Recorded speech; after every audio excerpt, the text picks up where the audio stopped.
Dando segmento aqui ao nosso curso, hoje nós vamos ver circuitos sequenciais. Vamos primeiro lembrar assim, o que são circuitos combinatórios, que foi o que a gente viu na aula passada. O circuito combinatório, a saída dele depende exclusivamente dos valores aplicados às suas entradas. Mudou a entrada, pode ser que mude a saúde. Para uma mesma entrada, é sempre a mesma saída. O que mais que a gente sabe sobre isso? Com poucas variáveis de entrada, a gente consegue construir um circuito a partir da tabela da verdade, usando aquele nosso método de cobertura dos uns, e com o logicinho apertando aquele construir circuito assim, né? Aperta um botão e sai o seu circuito. Com variáveis na ordem de 64 bits, por exemplo, de entrada, a gente consegue fazer também circuitos combinatórios, na medida que a gente consiga explorar propriedades específicas da operação de transformação de informação que a gente quer. Foi o caso da soma, como o caso de comparações. Bom, a gente explora, no caso da soma, as propriedades da notação posicional para conseguir construir um circuito combinatório. Então você consegue fazer um somador de 32 bits, soma duas parcelas de 32 bits.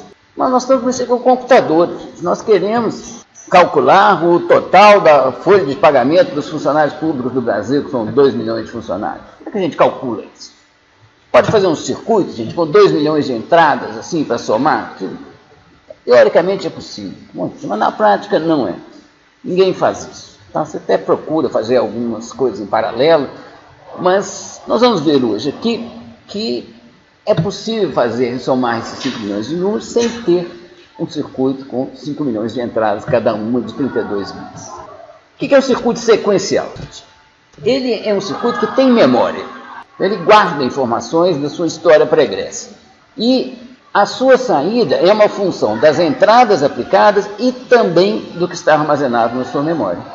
Como é que você soma 5 milhões de números? Assim como nós fazemos, a gente vai calculando um a um.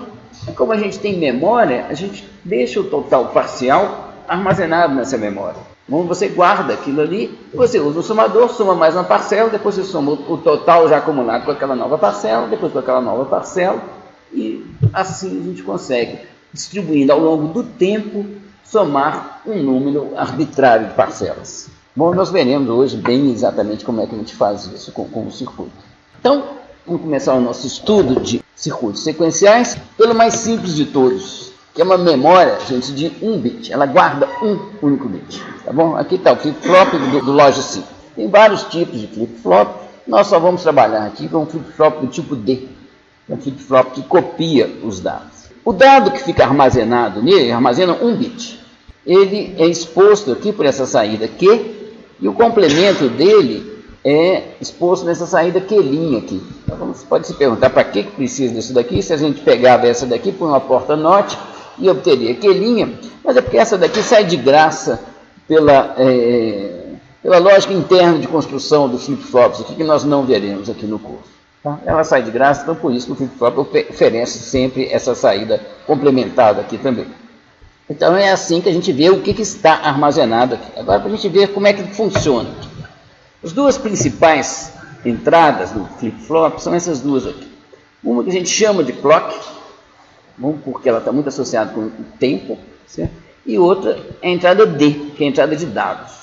Essa clock poderia ser chamada de click, porque a ideia é que o flip-flop copie a sua entrada de dados num instante preciso determinado por essa entrada de click ou clock. Então a ideia é essa. Em particular, esse tipo de flip-flop nosso aqui, ele copia a entrada na borda de subida, que a gente diz. No instante em que o clock passa de 0 para 1, ele copia o valor dos dados, tá bom? Dessa entrada de dados. Tem mais outros pinos aqui que são auxiliares. Esse pino aqui, ele impõe a qualquer momento o valor 1, ele carrega 1, a força no flip-flop. Esse outro pino aqui carrega 0, a força. Se você ligar os dois, dá, sei lá o que dá, mas é um erro. E esse enable aqui é para habilitar o flip-flop. Quando ele está em 0, o flip-flop fica surdo ao mundo exterior. Entendeu? Ele não sente nada. Tá bom? Nada funciona. Aqui o primeiro, de onde que a gente obtém o flip-flop? É que nessas bibliotecas tem a memória aqui, e aqui tem flip-flop tipo D. Se você escolher isso aqui e arredar para cá, também você vai ter um outro flip-flop igual a esse que está aqui. Tá bom? Aqui eu já pus umas entradas e saídas para ilustrar aqui o comportamento dele aqui. Então vamos fazer o seguinte, vou passar para a simulação aqui, vou zerar aqui e deixá-lo habilitado aqui. Bom, então o que ele tem na memória aqui é 0 no instante atual. Se eu mexer nesse bit de dado aqui, nessa entrada de dados, ele não se importa com isso, tá bom? Não se altera em função disso daqui. Mas no instante em que o clock passa de 0 para 1, é o clique da máquina fotográfica. Tá bom? Aí ele copia a entrada. Tá vendo? Passou de 0 para 1, ele copiou esse dado que estava aqui. Depois que já está em 1, eu posso continuar mexendo aqui nos dados, que também não acontece nada. Eu passo o clock de 1 para 0, também não acontece nada. Passo o clock de 0 para 1, aí ele copia. Tá bom? Vocês entenderam aqui como que é o funcionamento? Vamos fazer mais uma vez aqui. Ó. O dado passou para 1, não acontece nada. Passou para 0, não acontece nada. Passou para 1, não acontece nada. O clock passou de 1 para 0, não acontece nada. Quando ele passa de 0 para 1, é o clique. Aí ele copia a entrada. Vamos ver essa saída aqui passou para 1. A qualquer instante a gente pode arbitrariamente passar para 0 ou passar para 1. Bom, isso aqui é para a gente... quando você liga no seu computador, você pôr alguns valores iniciais interessantes que nós vamos ver alguns exemplos hoje mesmo aqui. Então isso aqui é um flip-flop, é uma memória de 1 bit, é o circuito sequencial mais simples de todos. Um registrador, ele é um tanto de flip-flops, certo? Com alguma missão em comum. O registrador mais simples é um registrador de dados. O registrador de dados é o seguinte, olha, vamos prestar atenção aqui. Ó, você tem, primeiro, 4 flip-flops. Isso aqui é um registrador de 4 bits. O mesmo clock, o mesmo sinal de clock, comanda os 4 flip-flops. Ou seja, na hora que esse clock subir, os 4 flip-flops vão copiar as entradas. As entradas estão aqui e as saídas, que correspondem ao que está armazenado, tá bom, estão aqui. Esse reset aqui, ele é bom para a gente esquecer o passado. Tá bom? Então, você zerou o seu registrador. Então, agora, aqui, ó, você vai mexendo aqui, ó, gente, não acontece nada, não acontece nada, não acontece nada. Quando o clock passa de 0 para 1, cada flip-flop vai copiar a sua entrada, não é? Então, esses dados que estão aqui vão para cá, são copiados aqui. O funcionamento é idêntico ao de um flip-flop, só que são vários bits de uma vez. Quando ele está em 1, você pode mexer aqui, não acontece nada. Vai mexendo, não aconteceu nada. Passa o clock de 1 para 0, não acontece nada. Passa o clock de 0 para 1, ele copia a entrada. Igualzinho no flip-flop, só que com 4, 16, 32, 64 bits.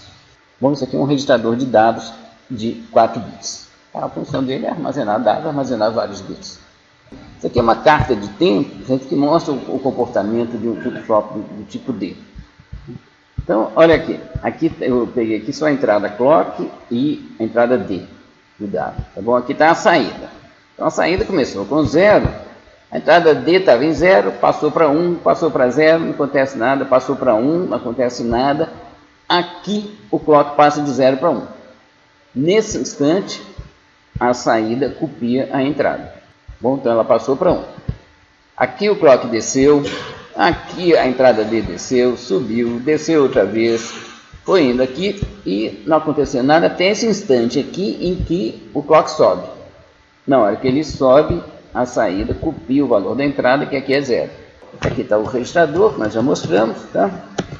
Agora, vamos falar aqui agora dos registradores Logic. O Logic já tem registradores prontos, que a gente você escolhe quantos bits você quer armazenar. Você, eu quero um registrador de 16 bits, um registrador de 32 bits, de 8, de 4, e a gente chama isso de largura de dados. Eles têm ainda algumas facilidades que são só para uso aqui em simulação mesmo. Então você pode digitar o conteúdo dele.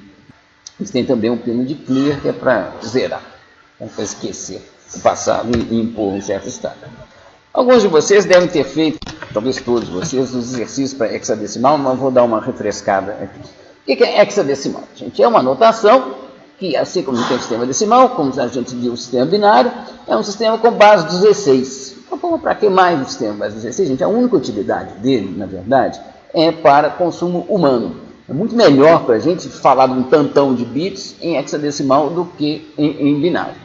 Você fica um tanto de 1 e 0, você se perde ali no meio daquela confusão. E aqui, por exemplo, 7A, 5C, os algarismos são o quê? Vão de 0 a 9, depois tem A, B, C, D, E, F, tá bom? Então o A é 10, o F é 15. 10, 11, 12, 13, 14, 15. São esses os algarismos que a gente usa na notação hexadecimal. Então, 7A, 5C é o quê? 7 vezes 16 é 3, mais A é quanto? 10, tá bom? Mais 10 vezes 16 é 2, mais 5 vezes 16 é 1, mais C é quanto, gente? 12. Mais 12 vezes 16 é 0, que é isso daqui. Mas a gente, muito raramente, a gente faz essa conta, tá bom? Porque o bom de hexadecimal é para isso daqui, tá bom? Este número binário aqui é igual a este aqui em hexadecimal. Como é que eu cheguei a essa conclusão aqui, gente? A conversão é direta. Eu pego de 4 em 4 bits e transformo, tá bom? Isso daqui é o quê? 8 mais 4, 12, mais 1, 13, que é D. Esse daqui é 3. Esse daqui é 10, que é A. Então, para você converter de binário para hexadecimal e de hexadecimal para binário, direto, você vai pegando de bloquinhos de 4 em 4. E isso é muito bom para a gente falar de um tantão de bits, fica muito mais fácil você escrever em hexadecimal. E o Logicsim, ele coloca o conteúdo, aqui, os registradores, aqui você pega aqui nessa biblioteca de memória, tá bom? Você escolhe a largura de dados aqui, e ele mostra o seu conteúdo, como aqui são 8 bits de largura de dados, 8 bits são 2 dígitos hexadecimais. Então ele tem 2 dígitos aqui para mostrar qual que é o conteúdo, tá? Que estará sendo mostrado em hexadecimal. A largura de dados, gente, é um conceito que é explorado nos diagramas do Logicsim, nos diagramas de circuitos lógicos, de uma forma geral, do Logicsim também. A ideia é que esses dois circuitos aqui são equivalentes. Bom, se você repara, aqui eu tenho 4 flip-flops, ou seja, um registrador de 4 flip-flops com um único clock, ele tem 4 bits de entrada. A saída desse flip-flop aqui é a entrada desse, saída desse, entrada desse, e por aí vai, tá bom? Aqui você tem outro registrador com outro clock e tem 4 saídas aqui no circuito. Esse daqui, ele é equivalente, exatamente equivalente a esse daqui. Ele tem uma entrada de 4 bits, ao invés de 4 entradas de 1 bit. Ele tem um clock que comanda esse registrador, esse aqui é um registrador de 4 bits, cuja largura de dados é 4 bits. Esse cabo que está aqui, gente, ele transporta 4 bits de uma vez, é um cabo largo, tá? Um cabo gordinho. Esse aqui também, são 4 bits que vão aqui de uma vez. Aqui tem um registrador de 4 bits, e aqui, ao invés das 4 saídas de 1 bit, a gente tem uma saída de 4 bits. Os diagramas são equivalentes, tá bom? Embaixo tudo é largura 4, e o de baixo, gente, é muito mais legível. Bom, legibilidade é essencial para todo artefato da computação. Você tem que compreender um sistema. Você se lembra daquele somador na hora que eu fiz ele separado? Você tinha que ficar conferindo para ver se era a mesma coisa aqui. Aqui é um pouco mais simples, mas mesmo assim, você dizer que isso aqui é um registrador de 4 bits que comunica direto com esse daqui, você tem que sair conferindo para ver se é isso mesmo. Tá bom? Se não está tendo alguma confusão aqui, não tem alguns fios trocados aqui. Bom, esse de baixo aqui ele é muito mais claro, mais simples, mais evidente e tem toda a informação que o de cima tem. Então, a gente gosta de juntar fios para fazer um cabo de largura maior, mas de vez em quando você tem que subdividir um cabo. Tá bom? Então, aqui ó, tem uma entrada de 8 bits, com essa saída aqui, então aqui eu tenho 8 bits, tá bom? E eu estou dividindo isso aqui em 3 outras coisas. Aqui ó, no Logicsim, gente, isso aqui chama um distribuidor, ou splitter na versão em inglês. Isso aqui é uma tradução errada. Tá bom? Largura em bits da saída, 3. Esse 3 aqui quer dizer, são 3 ramos de saída, sabe? Não é 3 bits de saída. Tá? Não tem nada a ver os bits. Tá? Aqui sim, é largura em bits da entrada. Você está entrando aqui, aqui entram 8 bits, que são os 8 bits dessa entrada de 8 bits. E eu distribuo isso aqui da forma como eu quiser, usando esses atributos aqui. Tá vendo? Aqui, ó, por exemplo, eu peguei os bits 0, 1 e 2 e atribuí a saída 0. Que é essa de cima aqui. Bom, os bits 3 e 4 eu pus nessa saída aqui do meio, e os bits 5, 6 e 7 eu pus na saída 2. Bom, e eu posso mudar isso aqui à vontade. Aliás, eu posso pegar esse bit 0 aqui, passar ele aqui para baixo, eu posso fazer qualquer trança aqui entre esses fios aqui com o distribuidor desses aqui.